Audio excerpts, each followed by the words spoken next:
नमस्कार दोस्तों, welcome to education Hindustani review में आप सभी का स्वागत है। दोस्तों जल्दी से कमेंट बॉक्स में आप लोग बता दीजिए आप लोग कैसे हैं। दोस्तों आज की क्लास बहुत ही धमाकेदार होने वाली है, जिसमें हम लोग मैथ पेडागोजी के टॉप 20 क्वेश्चंस को डिस्कस करेंगे और आप लोग वीडियो को पूरा देखिएगा। छोटा सा वीडियो है और आपको काफ़ी इससे सीखने को मिलेगा। जल्दी से कमेंट बॉक्स में आप लोग बता दीजिए आप लोग कैसे हैं, बता दीजिए सर ठीक हैं, ओके ओके ओके। चलिए आज का पहला क्वेश्चन देखते हैं। पहला क्वेश्चन है हमारा पेडागोजी का, मैथ पेडागोजी। बहुत ध्यान से क्वेश्चन को देखिएगा आप लोग। पहला क्वेश्चन है, गणित में त्रुटियों की एक महत्वपूर्ण भूमिका है या कथन है। पहला ऑप्शन है गलत, क्योंकि गणित में त्रुटियों का कोई स्थान नहीं है। दूसरा ऑप्शन है गलत, क्योंकि त्रुटियां लापरवाही दर्शाती हैं। तीसरा ऑप्शन है सही, क्योंकि ये बोध कराती हैं कि बच्चे गणित की अवधारणा की किस प्रकार रचना करते हैं। चौथा ऑप्शन है सही, क्योंकि ये विद्यार्थियों को उनके अंकों के विषय में फीडबैक देती हैं। तो क्या होगा राइट आंसर इसका? इसका राइट आंसर होगा थर्ड ऑप्शन सही, क्योंकि ये बोध कराती हैं कि बच्चे गणित की अवधारणा में किस प्रकार की रचना करते हैं। मतलब वो गलतियां करें, उसी से पता चल जाता है कि वो किस तरीके का सीख रहे हैं। ठीक है, नेक्स्ट क्वेश्चन देखते हैं। क्वेश्चन नंबर सेकंड, अंकगणित की 4 मूलभूत संक्रियाएं हैं। पहला ऑप्शन है योग, भाग, परिमाप और क्षेत्रफल ज्ञात करना। दूसरा ऑप्शन है परिकलन, संगणना, रचना करना और समीकरण बनाना। तीसरा ऑप्शन है योग, गुणा, भिन्नों को दशमलव में बदलना और सम आकृतियों की रचना करना। चौथा ऑप्शन है योग, व्यवकलन, गुणा और भाग। व्यवकलन का मतलब दोस्तों है घटाना। तो इसका राइट आंसर क्या होगा? राइट आंसर होगा फोर्थ ऑप्शन। अंकगणित में सबसे मूलभूत संक्रियाएं हैं योग यानी जोड़ना, व्यवकलन में घटाना, गुणा और भाग। ठीक है, नेक्स्ट क्वेश्चन देखते हैं। थर्ड क्वेश्चन ध्यान से पढ़िएगा, एनसीएफ से है। राष्ट्रीय पाठ्यचर्या की रूपरेखा एनसीएफ 2005 के अनुसार प्राथमिक स्तर पर गणित शिक्षण का उद्देश्य निम्नलिखित में से कौन सा नहीं है। पहला ऑप्शन है गणित में उच्चतर और अमूर्त पढ़ाई की तैयारी कराना। दूसरा ऑप्शन है गणित को बच्चे की जिंदगी के अनुभव का भाग बनाना यानी हिस्सा बनाना। तीसरा ऑप्शन है समस्या समाधान और समस्या प्रस्तुत करने के कौशल को प्रोत्साहित करना। चौथा ऑप्शन है तर्क संगत विचारों को प्रोत्साहित करना।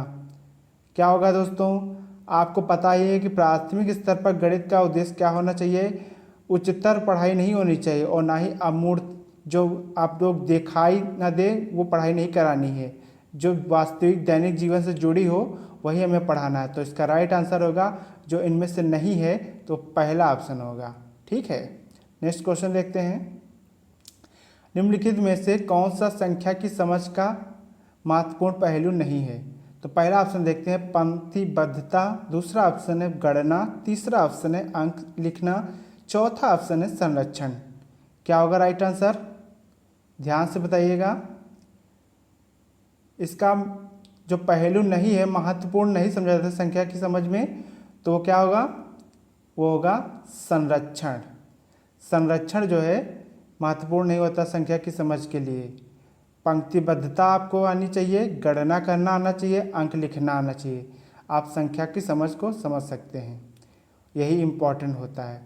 दोस्तों अगला क्वेश्चन देखने से पहले आपको मैं बता दूं, आप लोग अगर हमारे चैनल पर नए हैं तो चैनल को आप लोग सब्सक्राइब कर लीजिए और वो जो बगल में बेल आइकन है उसको दबा दीजिए, ताकि जैसे ही मैं नया वीडियो डालूं तब आप तक घंटी बज जाए और आपको वीडियो मिल जाए। और वीडियो अगर आपको पसंद आ रहा है तो आप लोग वीडियो को ज़रूर लाइक करिए और दोस्तों को शेयर करिए। व्हाट्सअप, फेसबुक, इंस्टा जहाँ भी मिले आपको वहाँ पे आप लोग शेयर करना है। जितने लोग ज़्यादा देखेंगे मुझे उतना ही मोटिवेशन मिलेगा और वीडियो अगला और भी अच्छा आएगा। देखते हैं नेक्स्ट क्वेश्चन। क्वेश्चन नंबर 5 है, गणित सीखने के संबंध में निम्नलिखित में से कौन सा कथन सत्य है? बढ़िए बताइए कौन सा होगा। पहला ऑप्शन देखते हैं गणित केवल कठोर अभ्यास से सीखा जा सकता है। दूसरा ऑप्शन है गणित सीखने के लिए एक कठिन विषय है। तीसरा ऑप्शन है आमतौर पर लड़कियां गणित में कमज़ोर होती हैं। ऐसा है क्या? मुझे तो नहीं लगता। चौथा ऑप्शन है हर कोई गणित सीख सकता है। इसमें सत्य कथन हमें बिल्कुल सटीक पकड़ना है, तो कौन सा होगा? फोर्थ ऑप्शन, हर कोई गणित सीख सकता है। इसमें कोई पक्षपात का नहीं है, ठीक है, कि लड़कियां नहीं सीख सकती हैं और या कठिन विषय है और कठोर अभ्यास से ही सीखा जा सकता है, ऐसा कुछ नहीं है। दैनिक जीवन से भी आप लोग गणित सीख सकते हैं। नेक्स्ट क्वेश्चन देखते हैं। प्राथमिक स्तर पर गणित की पहेलियां मदद करती हैं। पहला ऑप्शन है गणित के प्रतिभा संपन्न विद्यार्थियों को पहचानने में। दूसरा ऑप्शन है विद्यार्थियों को मनोरंजन प्रदान करने में। तीसरा ऑप्शन है समस्या सुलझाने के कौशल को प्रोत्साहित करने में। चौथा ऑप्शन है समस्या सुलझाने के कौशल को परखने में। क्या होगा दोस्तों? ध्यान से समझिए। अगर पहेलियां हैं तो उसको समस्या सुलझाने के कौशल में ही प्रोत्साहित होगा, ठीक है। तीसरा ऑप्शन जाएंगे, समस्या सुलझाने के लिए ही गणित की पहेलियां दी जाती हैं, ठीक है। चलो नेक्स्ट क्वेश्चन देखते हैं। क्वेश्चन नंबर 7 है, यदि एक शिक्षार्थी को संख्याओं और परिकलन में समस्या हो रही है तो उसमें असमर्थता हो सकती है जिसका नाम है। इस क्वेश्चन का मतलब आप लोग समझ रहे हैं। अगर किसी शिक्षार्थी यानी किसी छात्र को संख्याओं और उसमें परिकलन का मतलब होता है गणना करना या कैलकुलेशन करना, अगर समस्या हो रही है, समझ नहीं पा रहा है करने में, तो उसमें कौन सी कमी होगी? तो वो होगी गणित अक्षमता यानी dyscalculia. Second option dyscalculia second option होगा, ठीक है। और अगर बच्चा पढ़ने में अक्षमता है तो डिसलेक्सिया होगा, और अगर लिखने में अक्षमता है तो डिस्ग्राफिया होगा। ध्यान रखिएगा, लेकिन इसका राइट आंसर सेकंड ऑप्शन ही इस क्वेश्चन का होगा। नेक्स्ट क्वेश्चन देखते हैं। रेखा एक टीचर है। रेखा की एक अच्छी अध्यापिका बनना चाहती है। रेखा जो है गणित की एक अच्छी अध्यापिका बनना चाहती है। गणित की अच्छी अध्यापिका के लिए आवश्यक है कि उसके पास पहला ऑप्शन है अच्छा संप्रेषण कौशल और बंद अंत वाले प्रश्नों का अच्छा ज्ञान होना चाहिए। दूसरा ऑप्शन है गणित विषय वस्तु को वास्तविक जीवन से जोड़ने के लिए अवधारणात्मक ज्ञान, समझ और योग्यता होनी चाहिए। तीसरा ऑप्शन है संख्या पद्धति, बीजगणित तथा ज्यामिति का अच्छा ज्ञान होना चाहिए। चौथा ऑप्शन है बिना समय लगाए समस्याओं अथवा सवालों को हल करने की योग्यता होनी चाहिए। क्या लगता है दोस्तों आपको, इस क्वेश्चन का आंसर क्या होगा? अगर आप टीचर होते और आपको अच्छे अध्यापक बनना है या अध्यापिका बनना है तो क्या करते हैं, क्या ज़रूरत होती है आपको? तो इसका पहला ऑप्शन देखते हैं, अच्छा सा प्रेषण कौशल होना चाहिए, मतलब अच्छा बोलने का कौशल होना चाहिए, और प्रश्नों को अच्छा ज्ञान होना चाहिए। तो क्या समझ में आ रहा है आपको? दूसरा ऑप्शन जाएंगे हम लोग, क्योंकि गणित विषय वस्तु को वास्तविक जीवन से जोड़ने की आवश्यकता होती है, तभी बच्चा समझ सकता है और इसी योग्यता से आपको अच्छा टीचर माना जाएगा। तो सेकंड ऑप्शन जाएंगे। नेक्स्ट क्वेश्चन देखते हैं। क्वेश्चन नंबर 9, आकृतियों की इकाई से अध्यापक विद्यार्थियों से आकृतियों के उपयोग की सहायता से किसी भी चित्र की रचना करने के लिए कहता है। इस क्रियाकलाप से निम्नलिखित में से कौन सा उद्देश्य प्राप्त किया जा सकता है? कौन सा उद्देश्य प्राप्त किया जा सकता है? ध्यान लगाइए दोस्तों। पहला ऑप्शन है अनुप्रयोग, दूसरा ऑप्शन है ज्ञान, तीसरा ऑप्शन है समझ या बोध, चौथा ऑप्शन है रचना या सृजन। क्या होगा? आकृतियों के उपयोग की सहायता से चित्र रचना करने के लिए कहता है, तो कौन सी क्रियाकलाप होगा? तो आपको भाई माइंड में क्या करना होगा? सृजन करना होगा कि किस तरीके का आकृति बनना है, ठीक है। तो बच्चा जो है सृजन करेगा यानी रचना करेगा। तो राइट आंसर क्या होगा? Fourth option. नेक्स्ट क्वेश्चन देखते हैं। प्राथमिक स्तर पर 10 ग्राम बिंदु के खेल प्रतिरूप इत्यादि का उपयोग विद्यार्थियों की सहायता करते हैं। पहला ऑप्शन है मूलभूत संक्रियाओं को समझने में, स्थानीय समझ की योग्यता में वृद्धि के लिए, संख्याओं की तुलना का बोध विकसित करने में। चौथा ऑप्शन है परिकलन यानी कैलकुलेशन कौशल के संवर्धन में। क्या होगा इसका राइट आंसर? क्या होगा? स्थानीय समझ की योग्यता में वृद्धि, सेकंड ऑप्शन। और आप लोग देख लीजिए 10 ग्राम किससे होता है, 10 ग्राम यही है दोस्तों। अभी इसका एक और क्वेश्चन आएगा, अभी समझ जाएंगे। 10 ग्राम आप लोग जाने। नेक्स्ट क्वेश्चन देखते हैं। 10 ग्राम है, इसमें 3 पॉइंट दिए हैं, इसको ध्यान से देखिए। एक पुरानी चीनी पहेली है। दूसरा ऑप्शन है विभिन्न ज्यामितियाँ आकारों की पहचान के लिए प्रयोग करना, इसके 5 और 7 टुकड़े होना। तो इसमें कौन सा आंसर होगा? पहला ऑप्शन फर्स्ट व सेकंड, दूसरा ऑप्शन सेकंड व थर्ड, तीसरा ऑप्शन केवल फर्स्ट, चौथा ऑप्शन ये सभी। इसका राइट आंसर होगा ये सभी, क्योंकि ये एक पुरानी चीनी पहेली है और इसमें ज्यामितियों के आकारों की पहचान के लिए प्रयोग किया जाता है। इसके 5-7 टुकड़े होते हैं, जिसमें क्या होता है आपको त्रिभुज यानी ट्रायंगल और चतुर्भुज टाइप के आकार के कुछ आकृतियाँ मिलती हैं, जिनको जोड़कर कुछ भी हम बना सकते हैं, चाहे वो आयत हो या वर्ग। ठीक है, नेक्स्ट क्वेश्चन देखते हैं। क्वेश्चन नंबर 12, निम्नलिखित में से कौन सा सही नहीं है?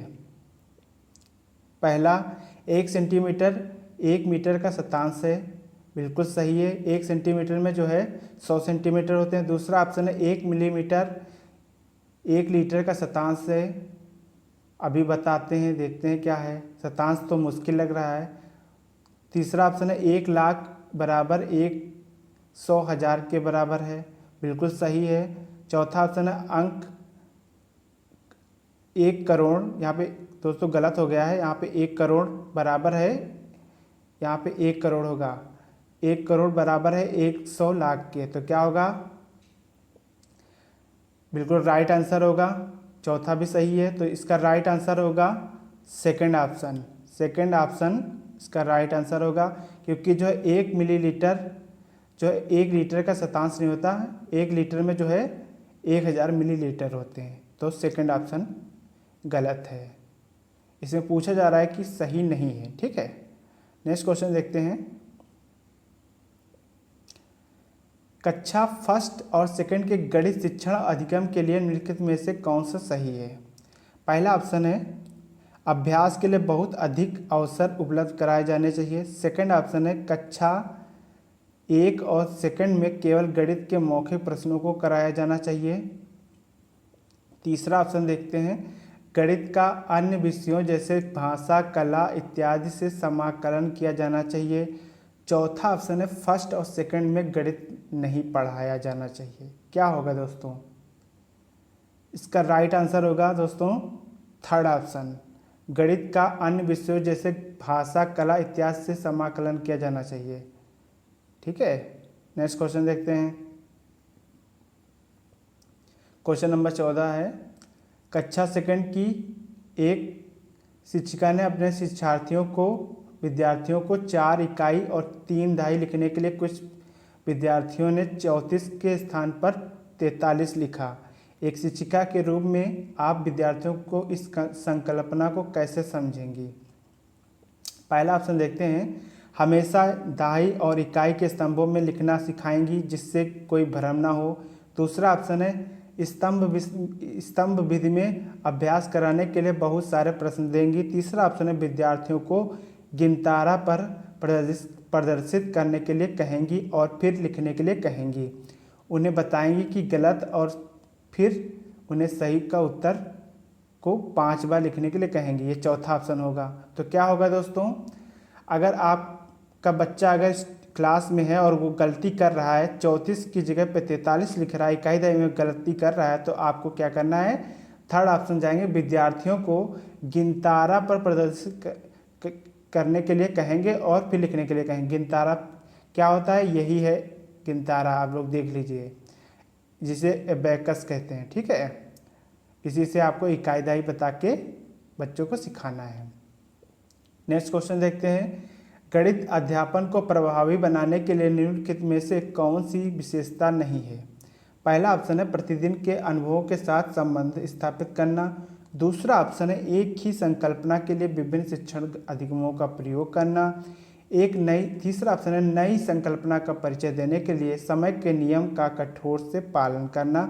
चौथा ऑप्शन है छात्रों की त्रुटियों के प्रतिरूपों पर केंद्रित होना। क्या होगा क्वेश्चन 15 का क्या आंसर होगा, आप लोग बताइए, कमेंट में जरूर लिखिए जल्दी आप लोग। इसका राइट आंसर होगा थर्ड ऑप्शन जाएंगे, नई संकल्पना का परिचय देने के लिए समय के नियम का कठोरता से पालन करना।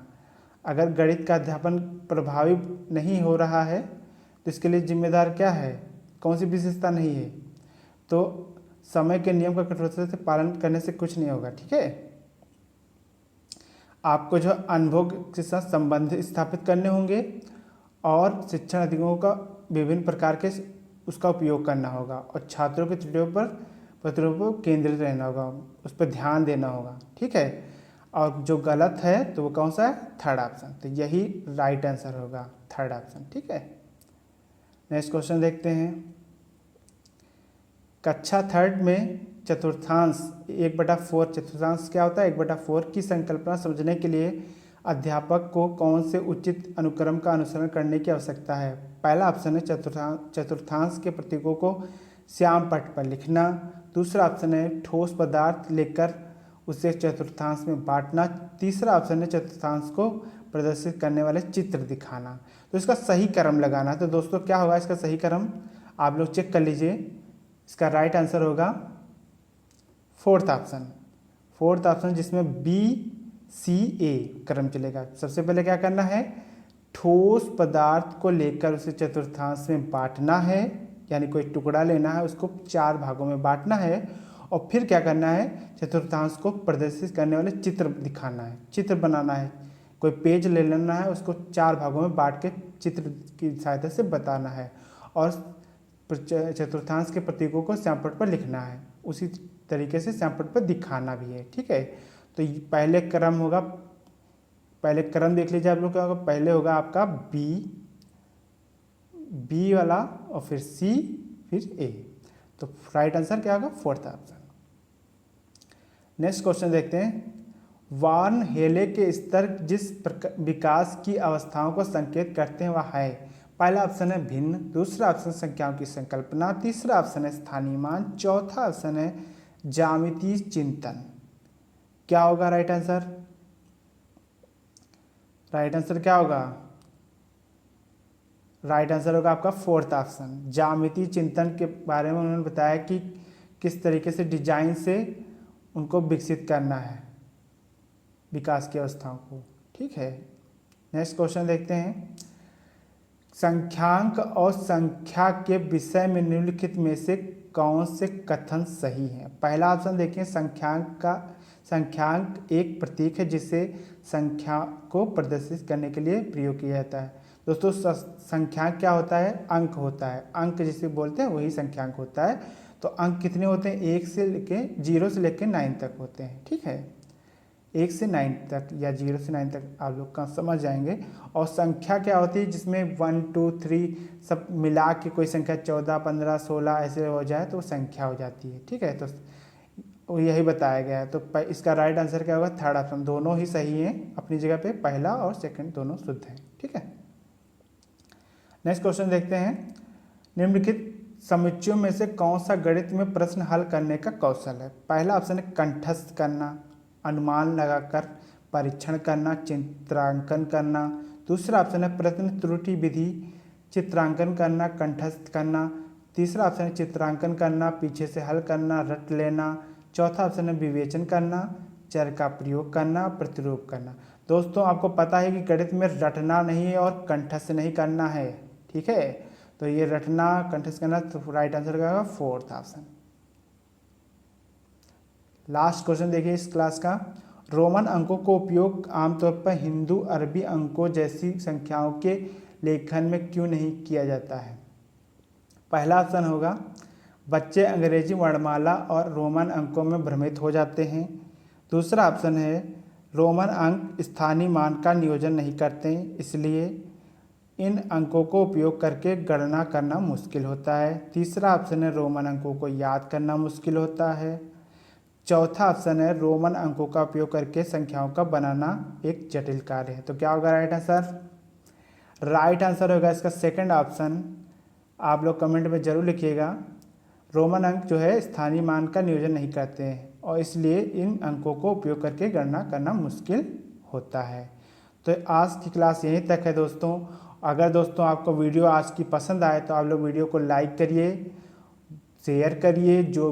जो भी आपके दोस्त हैं, जो भी आपका सीटेट, यूपीटेट, एमपीटेट की तैयारी कर रहा है तो उसको शेयर करिए। और आप लोगों को वीडियो पसंद है तो लाइक करिए और अगर आप चैनल पर नए हैं तो सब्सक्राइब करिए।